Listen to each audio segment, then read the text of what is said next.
Awesome. Thanks so much, Kira. And hello, Enterprise Techies.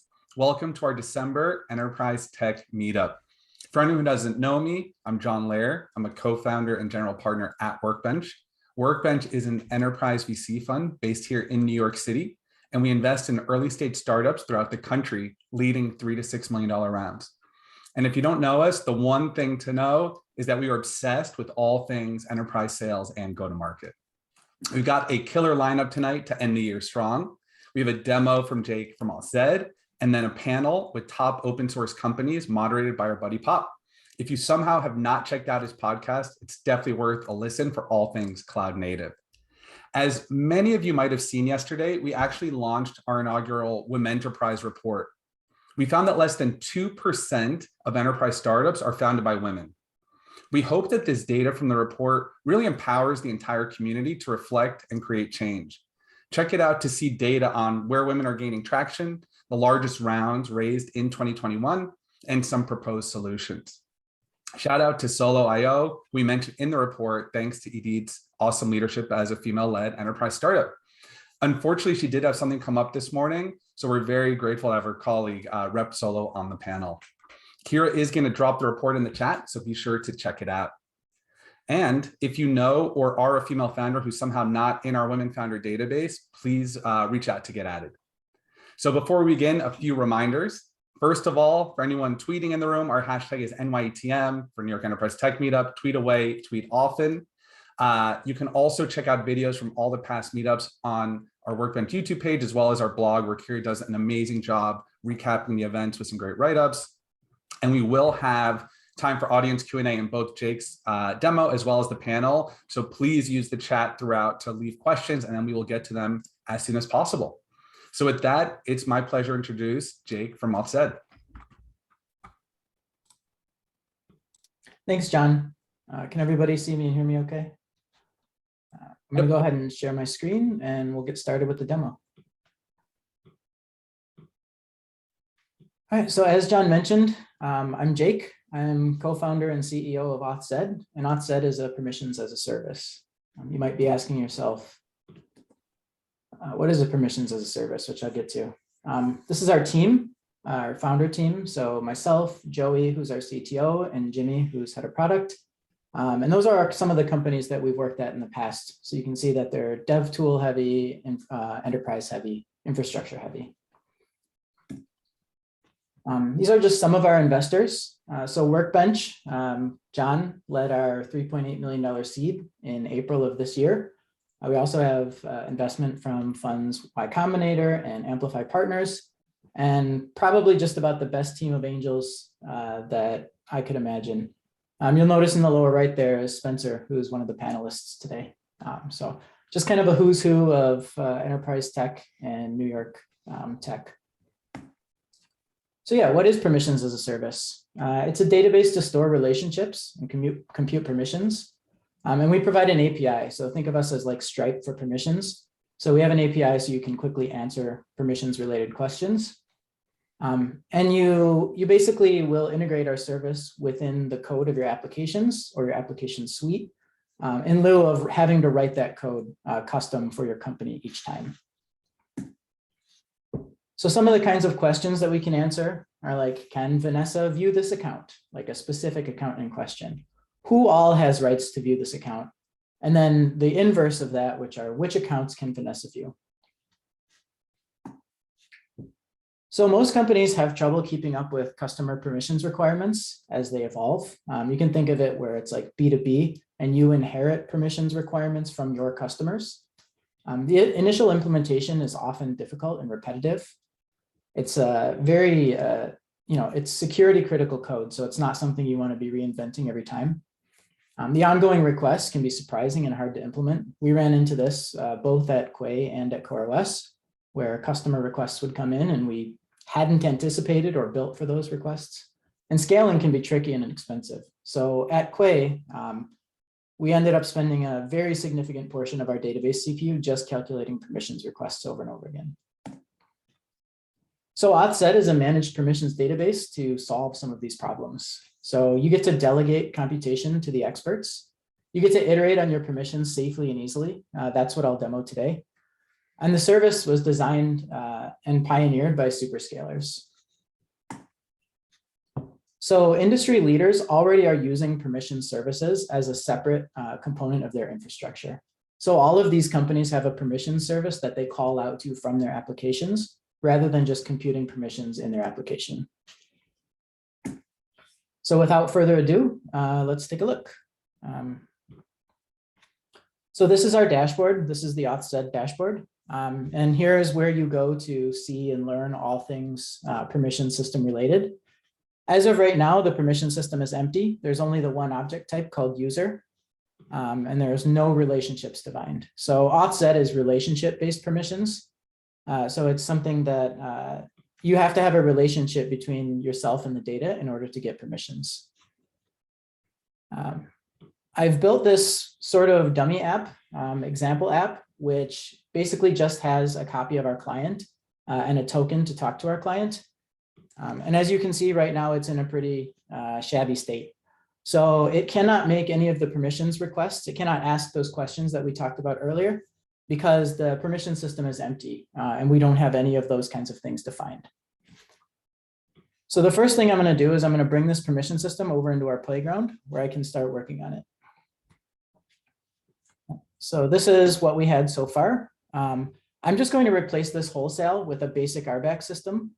So I'm going to go into our examples and load the RBAC example. In the RBAC, we have one resource type called a document that we're going to be concerning ourselves with protecting. And then we have a few permissions. So we have view and edit permissions. And you can read these. Relations are how an individual entity is related to data. And permissions are how you compute the kinds of questions that you want to ask based on that data. So what this tells us is that the view permission is computed by taking anybody with the reader relation and also anybody who has the edit permission. So it takes the union of all of those people and says that those people have the view permission. These are the relationships themselves. These are just some examples. And we can also answer questions and generate data based on the state of the schema and the relationships that you've provided.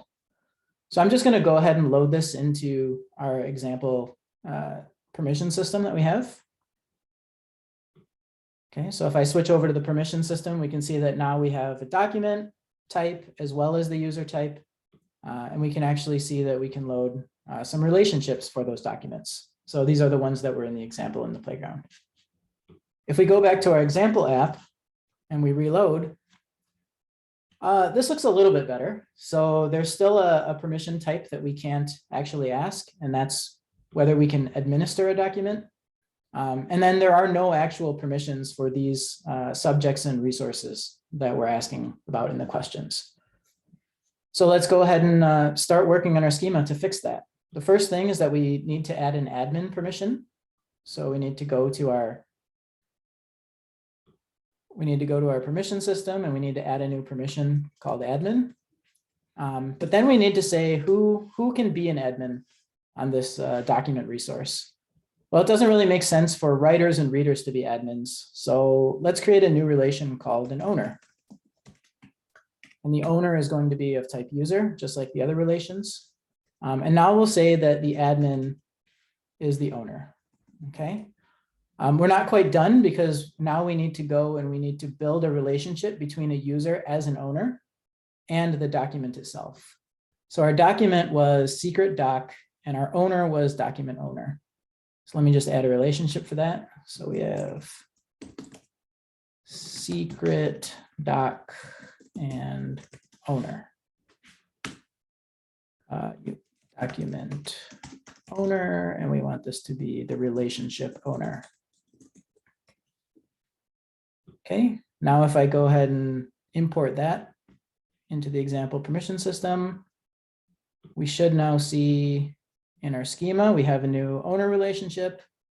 In our relationships, we should see that if we reload. Yep. There, oh, it looks like I misspelled it. So we'll have to add that. Document owner. Okay.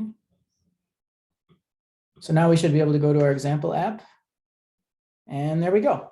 So the document owner has admin permission on the document, but not view and edit. That doesn't seem right. So let's go back to our schema.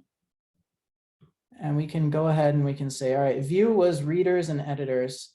Editors were writers. But the document owner should probably also be allowed to edit their own document. So we'll go ahead and make that update our permission system, verify that it shows up in our schema. Yep, there we go. And now let's see if we get the permissions we expect. Sometimes it takes a minute to have schema updates propagate.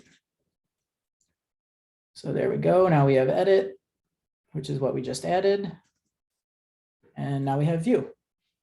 All right, so then the next thing to show will be, let's just grant reader access to a particular user.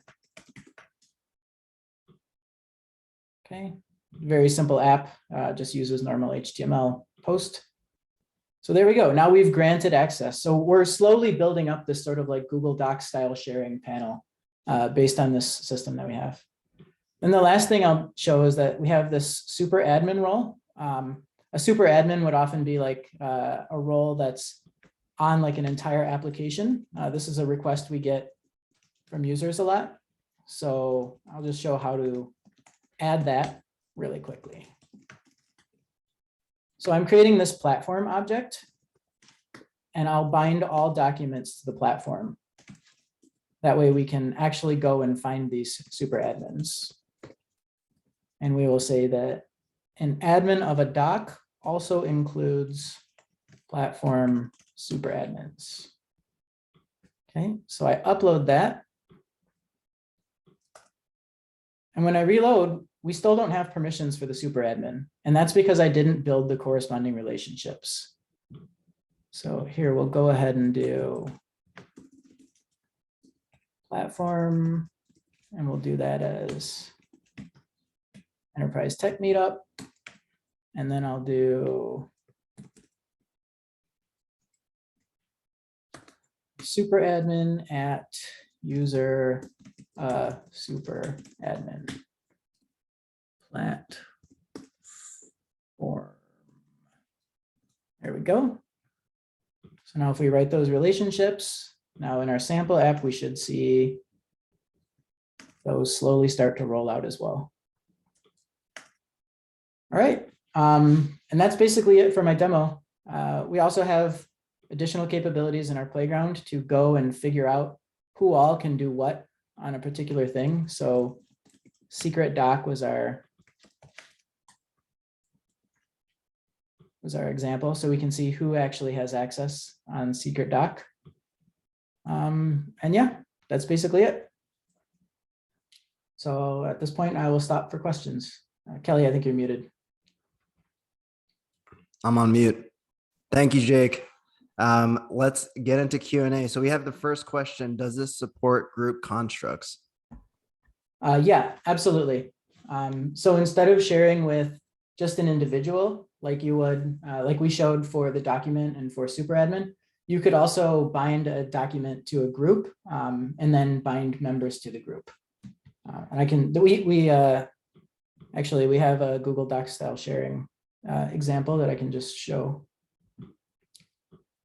So if you go to our playground and you load the Google Docs style sharing example, that actually has user groups, and then it has a manager and member role of the user group. So basically everything that you'd expect from like a Google Docs kind of thing. Sweet. Next question. How does this map to, if say a company already has an authorization scheme, how does this map to them, getting started with you? So usually the first step for a customer that's going to adopt authsed is to sort of like flesh out and model all of their current authorization scheme in authsed. Then they would go and they would sort of import all of the relationships from their database or wherever they happen to be into the authsed service. So we also do support running authsed as an enterprise on-prem offering.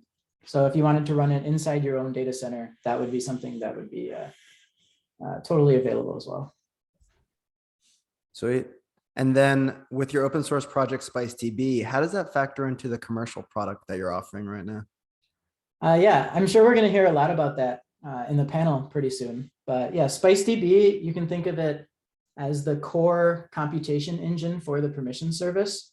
And authsed.com, our commercial offering, is sort of everything around that.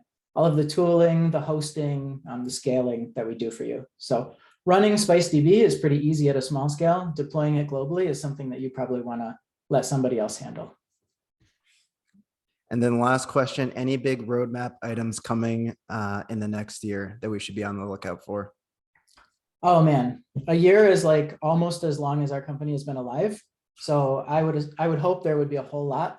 The very next thing that you should be on the lookout for would be support for public objects.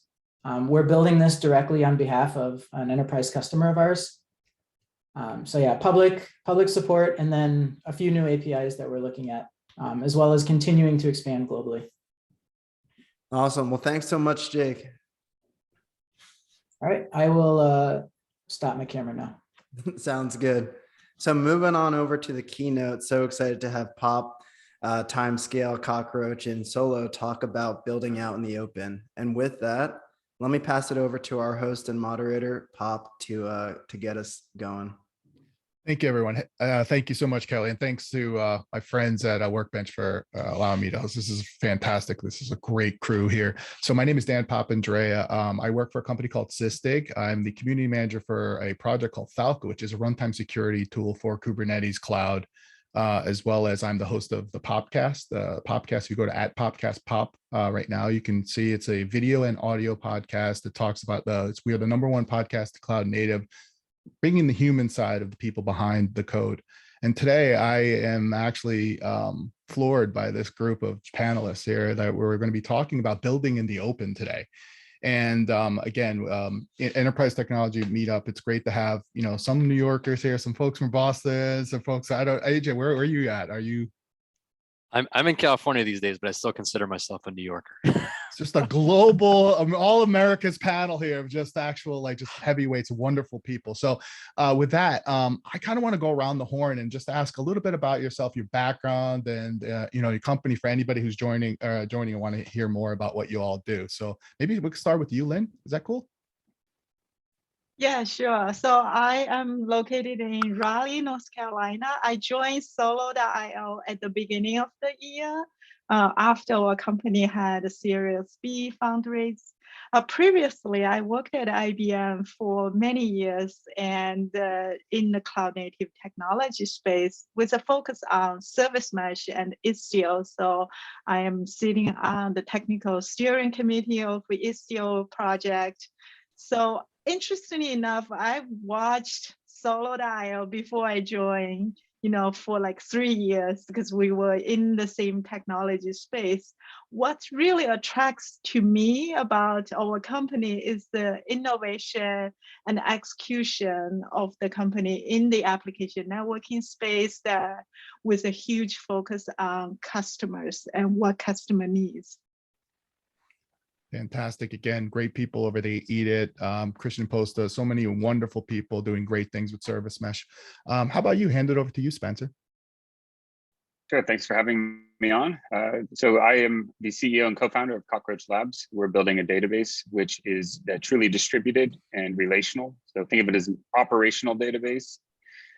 We like to think of it as the cloud native successor to Oracle, which is powering a lot of the big high value use cases out there in the world today. But we're sort of gearing ourselves to target the next 10 years of innovation, all the new use cases that are built.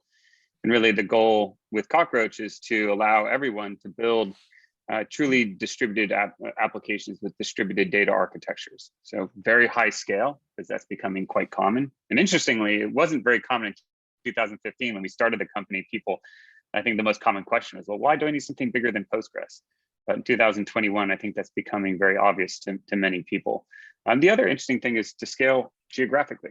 And that's a very difficult problem. But all of big tech builds that way. That's how Google builds. That's how Amazon builds. That's how Apple builds, right? Because they do need to service customers, whether they're in Australia or South America, or North America, or Europe. There's different policies about where you have to keep the data, but you also want to have very low latency. So solving all those problems, that's really what we've set out to do. And we want to bring that to everyone. So not just the big enterprise companies out there, that are the obvious buyers of something like Cockroach, but everyone that's building a startup. We want you to be able to compete on the same sort of technological playing field as the quote unquote big players. I actually tried to hack it earlier this year, and it truly is indestructible. I mean, literally all year. So again, it's a fantastic company and fantastic project. Hand it over to you, Ajay, from Timescale. Tell us a little bit tell the group, everybody, about yourself. Sure, happy to. Thank you for having me. Ajay, I'm a co-founder, CEO of Timescale. We're the leading relational database for time series and data-driven applications. We're built on Postgres. We're part of the Postgres community. We launched 5 years ago, almost 5 years ago, 2017. And since then, we built a large community with over 4 million monthly active databases. That includes companies like Cisco, Walmart, the New York Stock Exchange uses Timescale, Bosch uses Timescale. We also have a number of up and coming kind of startups and up and coming companies as well. Use cases, IoT, crypto /Web3, IT ops, marketing tech, ad tech, music analytics, releasing a broad set of use cases of applications that are essentially data-driven applications, and especially built on time series. We've raised 70 million so far in funding from Benchmark, NEA, Redpoint, Icon Ventures, Two Sigma Ventures. We're 100 people, more than doubled in headcount this year. And I think what's interesting maybe for this audience is we started off in NYC, but now we're fully remote. We're in 20 plus countries. We have people in 6 continents, every continent except for Antarctica. So we're highly distributed. And maybe as a segue to the broader discussion, we're an open source company, and we did the math recently that we're monetizing maybe 2.5% of total Timescale DB consumption. And I think that's really a testament to the power of open source and your ability to create this massive pie, and maybe you grab a slice of it. It's incredible. And again, I got to throw this out there. Best logo I see out there, Timescale. It's this tiger with it. It's incredible. So I'm throwing that out there. A lot of love for Timescale. Yeah, so I can't take the credit for it. That goes to our design team, but thank you. Fantastic work. So let's talk about building an engaged open source community. I mean, let's talk about the initial aspects of like open source. How'd you get your start in open source technology? I don't know who wants to go first here. We can go around the horn. Maybe you, Spencer? Is that cool? Sure, happy to start. We started somewhat accidentally, as these things tend to happen. We were very interested in building for open source, as to us felt like the only way to build a database that was going to be interesting to anyone, because there are such great open source databases. So it felt like in 2014, when we started the project, we wouldn't get many eyeballs without being open source. But we didn't even start with the GitHub project. We started with the design document, which was kind of interesting, and it really got a lot of readers.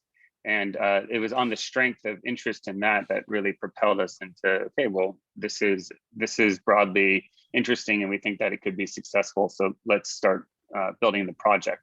And then I'd say from there, it's about continuing that sort of over communication almost.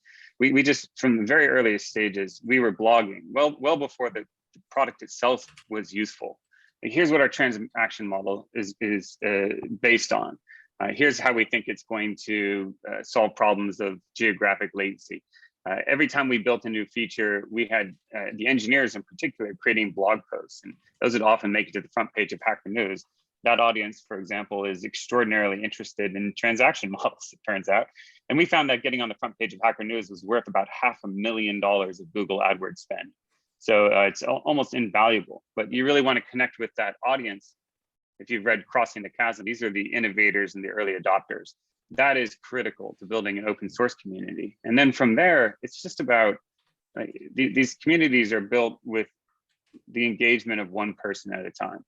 Every time there's a question, every time there's a contribution, the extent that you act to bring that person into the community, to engage with them, to answer the question as quickly as possible, I think that's where you really start to gain momentum and get champions and advocates that actually can create that sort of viral interest in an open source project that really does lead to a solid, committed community over time. How about you, Lynn?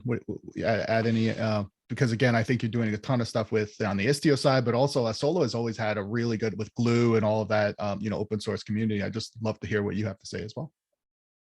Yeah, definitely. Thank you. So yeah, I've been contributing Istio for longest time since the beginning of the project. But interestingly, Solo share the same vision as I have with open source, right? The company of Solo is founded on top of the open source project.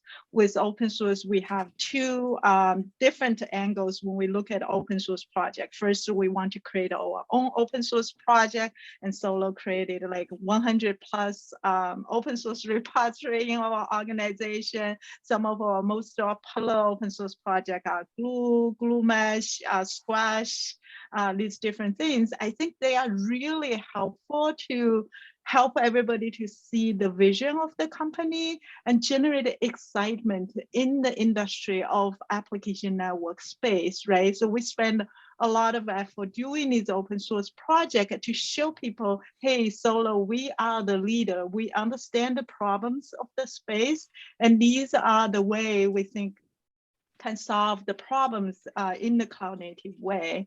So really interesting strategy. The other strategy we are looking is contribute, right? Identify key open source project, which Istio is the example, Envoy, Kubernetes. These projects are very, very popular open source project, and we don't want to reinvent the wheel. So we contribute to these projects, be a good citizen, and some of the projects we are a leader in the community. So, and then we bring these projects back to our enterprise offering. Before I get it over to AJ, anybody in that's attendees or watching this, please feel free to have questions for the panel. Just want to make sure this is interactive. This is for you all. We have a group of amazing people that Workbench put together, and the interactive aspect of this is make it even more fun and useful for you all going forward. So over to you, AJ. The same question. Let's talk about, like, this. How did you get started with open source technologies there? Yeah, I was actually thinking about when I first used open source. It was probably as an undergrad at MIT in the 90s using Linux or something. Actually, maybe using some software that actually Spencer probably wrote in the 90s as well for image manipulation. But I think what's interesting is when we built Timescale, we didn't set out to build an open source company. It actually wasn't even like a thought. We just were building a database company. It didn't even occur to us that we could build a proprietary database company. Every database technology we used at that point was open source, and we just realized that it was just an obvious decision that, hey, if we're building a database company, it has to be open source. And that's how we got into it as a company. I think what's interesting, Dan, I'm not sure if you want to get into this now, is how the general, I think the perception or maybe the definition of open source may be expanding over time. I think initially, it was, I think there's strict open source, which is, maybe a license that's approved by the OSI.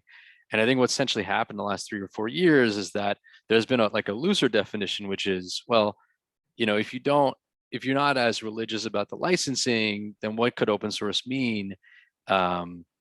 Maybe it's the source is available. Maybe you can do a lot of things with it. Maybe there's a community element. Maybe there's this dynamic that you can build businesses on top for free, without having to pay for the technology and having to depend on the vendor.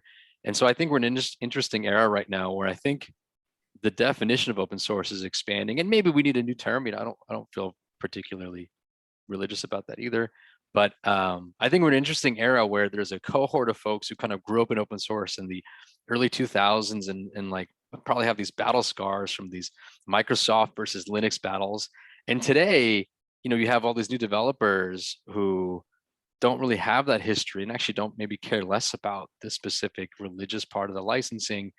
And they're more practical. And especially if you're in a country like outside the US, especially like India or Brazil, they have a much more of a practical mindset or definition of open source. And I think that's actually one big thing that's changing in the broader open source community. No doubt. And one thing I want to talk about is just like the engaged community itself. I think it's great to have a project that's out there, but if nobody's actually contributing to it, nobody's actually like adopting it, to me, it's useless. And one of the things, again, that we did a lot with like Falco on our side was we did a lot of like reflection on like what Kubernetes was doing, because Kubernetes being like probably one of the #1 open source projects that's in cloud native. And so looking at that, and there was a lot of reflection on giving gratitude back to developers and to also like reflect on, what's going on and be able to address those things. So like, how do you, I think we'll start with Lynn on this one.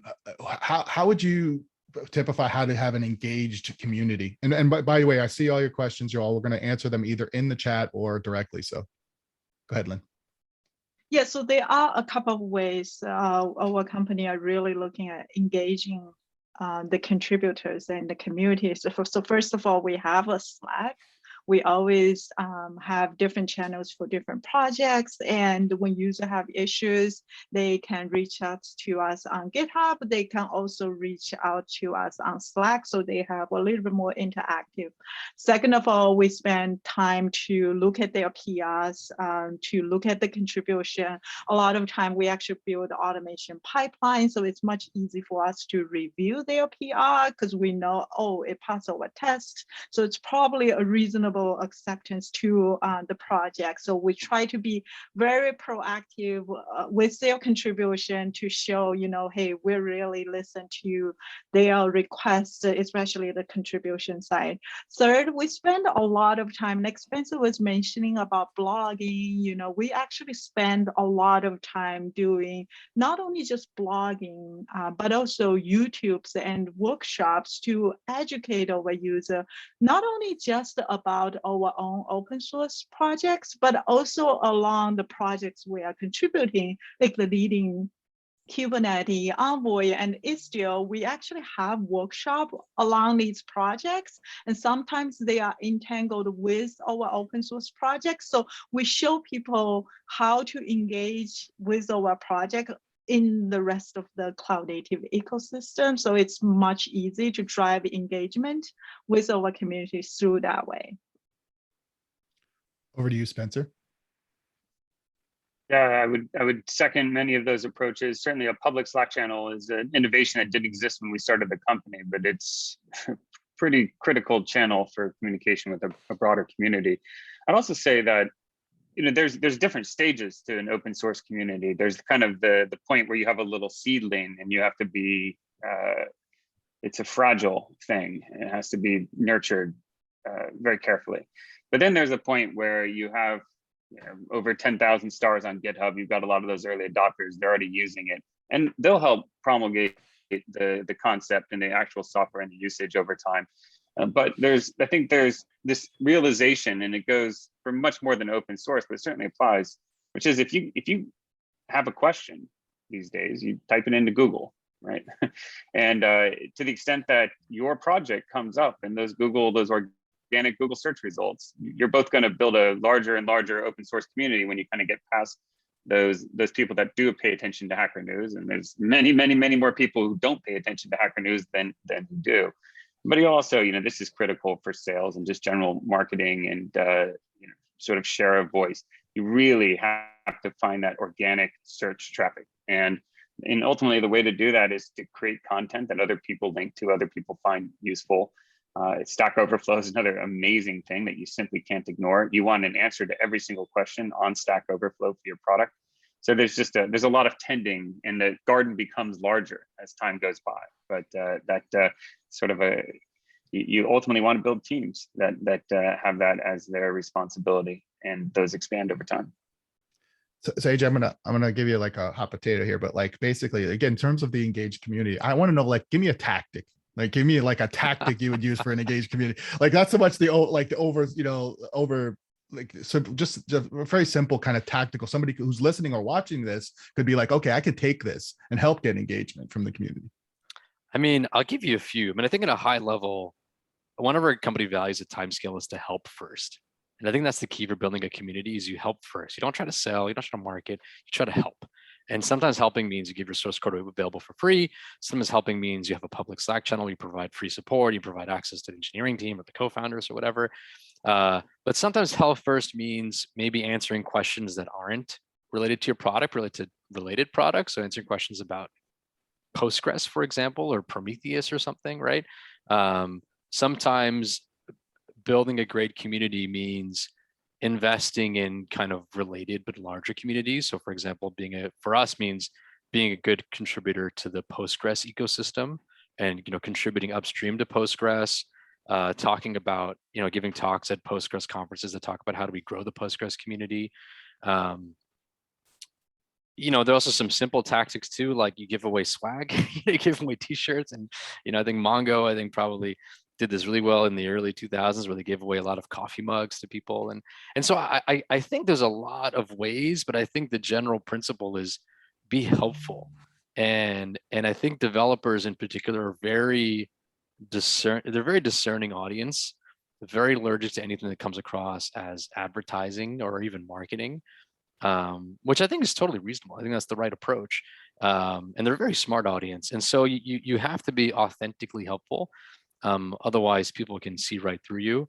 But I think what does authentically helpful mean? I think it depends on what type of company you're building and what kind of community you're building, and also what are larger communities that you essentially play in. One of the things we did at, for Falco, is basically do a contributor of the month. And because think about this, these folks are doing this on their own time. You know what I mean? They have a day job, right? And they're contributing to Istio and Envoy and doing some things with Cockroach and Postgres, right? Or doing things to the kernel.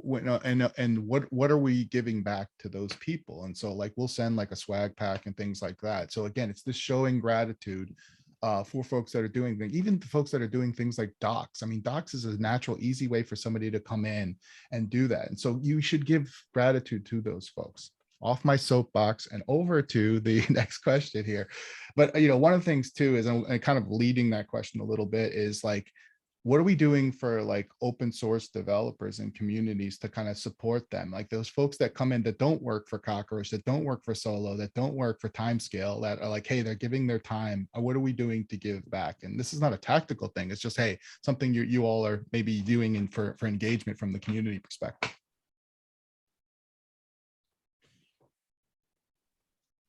I guess I can kick off. I think I would define this as developers contributing to Timescale, but also to other things like Postgres, for example.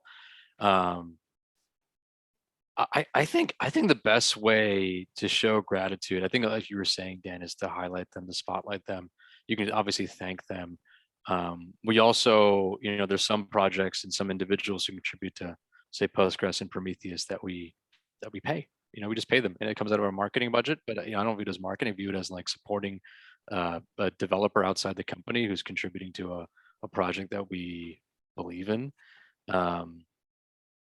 But it's, again, it's probably similar to the last question, which is, you try to be helpful. And if you want to be you support people, you ask them, hey, what do you need? Like, do you need financial support? Do you need just more visibility? Do you want help? We'll co-write a blog post with you. Do you want help writing or editing? Or, I think in some cases we might even provide design help.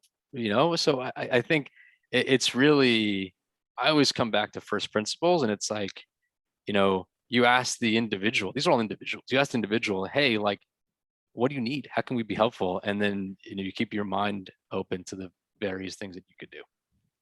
How about you, Lynn? This is a really interesting question. I honestly think a lot of times we could do much better with real conferences, right? When you're actually meeting your contributor at your booth, it's just so much easier to give them something. One thing I find particularly interesting with Solo is when we find contributors, as I mentioned, we try to be really responsive to them, right? To show respect. That's the first thing we do. The second thing is we actually was very flattered that they actually take the time to contribute to our project. Sometimes we actually evaluate the contributor and look, hey, this might be a great candidate for us, because Solo just had round C, right? We were with 1 billion evaluation, so we're growing tremendously fast. So a lot of time we're looking at the contributors to our open source projects to think through, maybe they could be a perfect hiring as one way just to, think through our pipeline. But I agree with you, there's probably a lot more we should be doing in this space to show gratitude. How about you, Spencer? Want to finish this? Yeah, I don't have much to add. I think most of the things that we think are good ideas have already been mentioned. I will just say that I find that, to Ajay's earlier comment about developers being a very discerning audience, they are. And I think one of the things that makes them happiest is time to value. Like how quickly and effectively can they build something? They really want to get tasks completed. And so if someone is actually, in my experience, putting in the effort to contribute to something as complex as Cockroach, they really need that contribution to make it into the main code base, right? They're building that for a very specific reason, and it's often because it suits the need that they have. And so, to Lynn's point about showing respect, yeah, I mean, that's probably the best way to do it. Just make sure that you're providing support, so they're out extending themselves, that you're meeting them halfway or better if you can. No doubt. All right, everyone. So listen, this is like the big question here. Okay. It's look, we all have commercial tools that have a basis on our open source, roots, right? There's foundational aspects and all of that.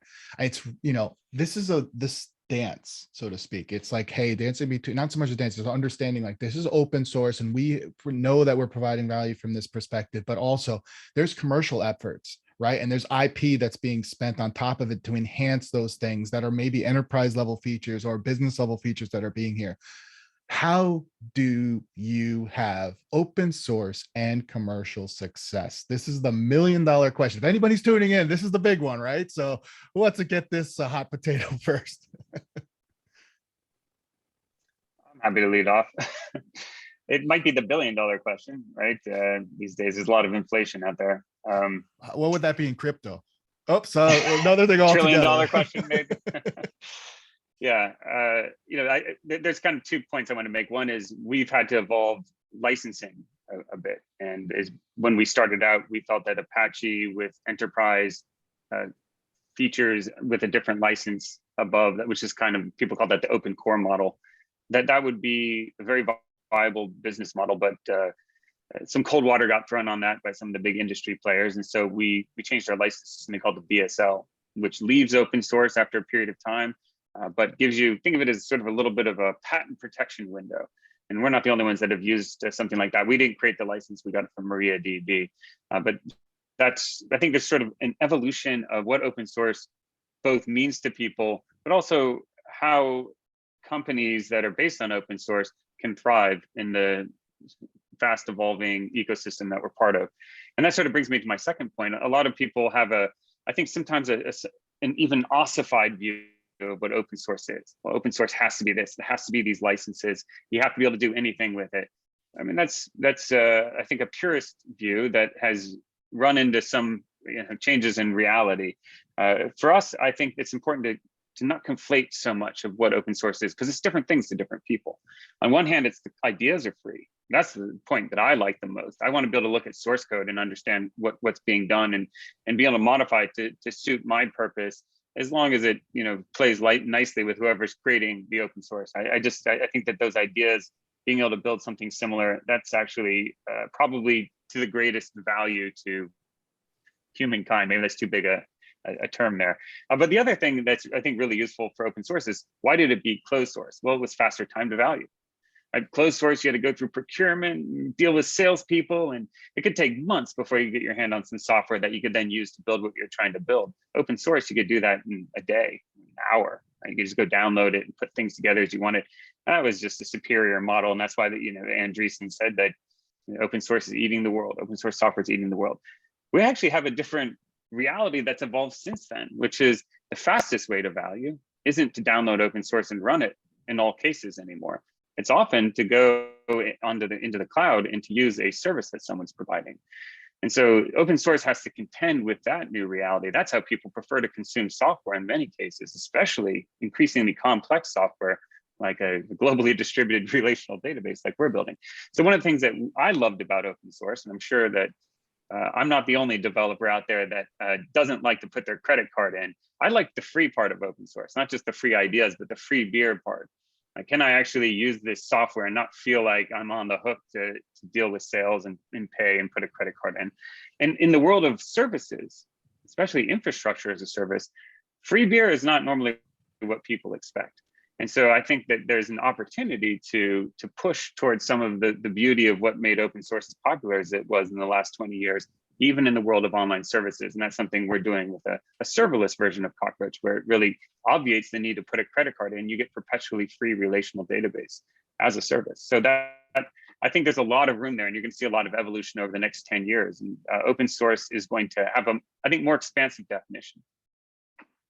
If I can piggyback on that, I totally agree with what Spencer said.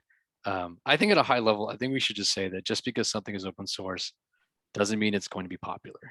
And just because something's open source and popular doesn't mean you can build a business around it. You know, I think there are a lot of projects out there that are really popular, 20, 30,000 GitHub stars. But if you look at the business, you're like, you actually can't build a business around this for a variety of reasons. And that's okay, right? But I think when it comes to open source businesses, I feel like we've gone through a few different waves. And I think the first wave was you sell support. Everything's open source, you sell support. Now that wave didn't last very long, because over time, eventually customers would build that expertise in-house, not need to pay for support. And also, if you're a company who makes all your money off of support, you're disincentivized to make the product better. So that didn't work out. Number two, the second thing was, the second type of model was open core, which is like, hey, there's some things that are open source and free, and then there's an outer layer that's proprietary, that are quote unquote enterprise features. And I think that's where a lot of people are today. And I think that works really well for some companies. I think the third layer, which is much more modern, which is the cloud hosting model, the managed service, where you offer a managed service, your open source project. I agree with Spencer. I think that is the future, primarily because of time to value. Totally agree with that. I think a lot of companies have almost like a layer cake approach, where they have a little bit of revenue from each. We have taken a very extreme view at Timescale, which is to say that we believe the future is cloud, and we, a year and a half ago, made all of our enterprise features free for on-prem, essentially saying we're only going to monetize via the cloud. We're going to make all of our software free. Not all of it's open source. Some of it's open source. Some of it is source available under a proprietary license, but that grants a lot of open source like rights. But it's all free. And that's worked really well for us. It allows us to grow a really large community of self-managed folks, but then also build a healthy business via the cloud. But I think the answer, it really depends on your business. There's no one size fits all. And at the end of the day, like, open source isn't the goal. It's like an element of the goal. So the question is like, what problem are you trying to solve? And look, like, sometimes you don't need to be open source. I think Snowflake is a great example of a cloud data infrastructure company that's cloud only. There's no open source part, right? And so I think it's not necessarily a requirement, and I wouldn't make that the goal. I'd figure out what problem you're trying to solve and figure out the best solution for it. Sometimes the answer is open source, sometimes it's not. And even when it's open source, I think you have a variety of options to choose from. Over to you, Lynn.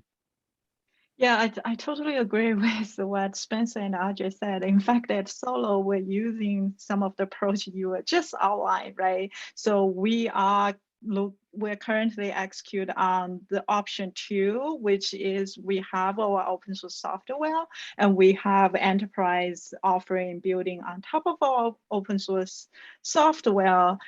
We're also looking at option 3, which is running cloud-based management layer for service mesh.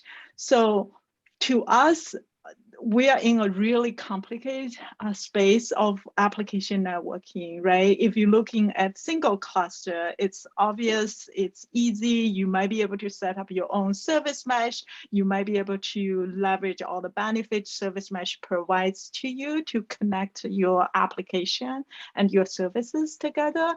But what gets really complicated is when you grow beyond that single cluster, right? When you grow into different cloud, different zone, and different region, how do you connect seamlessly and securely, right, with maybe a global host name for your service? So these are the things we're adding to our enterprise feature, and a lot of time our user gets there, right, because those are really complicated problems that we want to offer them as an add-on top of the open source. But to us, it's really valuable. We have open source out there, so they can see our vision, they can see our execution, and they have something to play with to explore our API and see, you know, if what they are envisioning align with our strategy. But having the enterprise offering, I think it's really shine and makes like our differentiator on top of our competitors, and it's been critical for us. It's fantastic. And I'll impart one thing before we kind of get the final question here. But again, if I'm looking at what Sysdig's done on top of Falco, if we look at this from we are the de facto tool from a runtime protection perspective for Kubernetes. But on the commercial side, there's basically a full platform that's handling everything from your build and postmortem. If we look at this, like security issues right now are consuming $5.2 trillion worth of due to misconfiguration and security. And that's not me talking, that's Accenture talking, right? So like there's a definite need. There's a definite need for things like Cockroach to be able to again, and Timescale as well, for this, aspect of like having your data in places from, be in a place that it could support, many data points and also grow as your business grows. Think about Soloio in terms of just being able to manage APIs and even manage service mesh in a very erudite way. To me, that is something that you're adding IP on top of open source. And that's where there's licenses there, and that people can concentrate on their business applications versus a service mesh versus a database, VBMS versus what Timescale is doing, or security. Last question, you all. We have 2 minutes, so this is going to be like a round robin, quick lightning round here. And the question is give a elevator, very quick piece of advice for an open source leader, like your best piece of advice you've heard from for an open source leader out there that's listening and watching this. Who wants that one first? I'll jump in. I'll try to keep this quick. There are a lot of people out there on Twitter, social media, Reddit, who are what I would call folks who are open source religious folks who care a lot about some of the old licensing debate and divides. And then I think there's a second group out there, which I would call the more practical open source folks who care about different things like free, time to value. My piece of advice would be focus on your customers and don't get distracted by the noise, because there's a lot of noise out there. A lot of people get really passionate about open source and they care deeply about it, which they should. But often I have found that they're actually not representative of the larger global set of open source users. Lynn? Yeah, I would ask why, right? Why do you want to open source? And if you choose so, what is your strategy? What are you hoping to get out of your open source? Because once you understand the why and what you are hoping to get out of, then you can focus on your execution and balance your contribution to open source with your commercial product. Because it's a really hard problem that you want to be able to differentiate yourself, and you also may want some open source presence. So understand that why will help you, drive resolution to your strategy. And Spencer, to finish us out. Yeah, I made these points probably already, but I think it's worth repeating. Certainly communicate very openly and over communicate even. I think that's critical. And ultimately we say time to value, right? So the value's got to be there. And I think traditionally open source might have been considered to be playing catch up to the closed source offerings out there. That is no longer the case anymore. So really now the onus is on open source and the current crop of companies that are built on it to really push the innovation. And so that's a whole new challenge. If you thought about how open source started, it was not so much focused on how to build the very, very best things in the market. But now I think that that's what people are turning to open source for. It's just things that don't exist anywhere else yet. So that innovation is critical. And when you have a successful open source project, I think then it becomes even more important. And with that, I'm going to hand it over to Kira. Thank you so much, panel. I, again, am blessed to be on this panel with you all. I've learned a lot. I'm sure the attendees have learned a lot by being here. So thank you so much. Over to you, Kira. Yes, thank you so much, Dan. You're ending right on time, which I feel like doesn't always happen with these panels. So good job. But like I mentioned before, this is our last New York Enterprise Tech Meetup of the year. We are going to have our 10-year anniversary in January, which is crazy to think. But no better way to close out the year than with this awesome panel of open source leaders. But for anyone interested in continuing to join these and all things enterprise tech, sign up for our Enterprise Weekly newsletter. You can just go to our website and sign up there. And then we record all of these, so check out our blog for a recap and recording. Hopefully I will have that up tomorrow, but if not, check our blog next week. And with that, I think I can send you all off.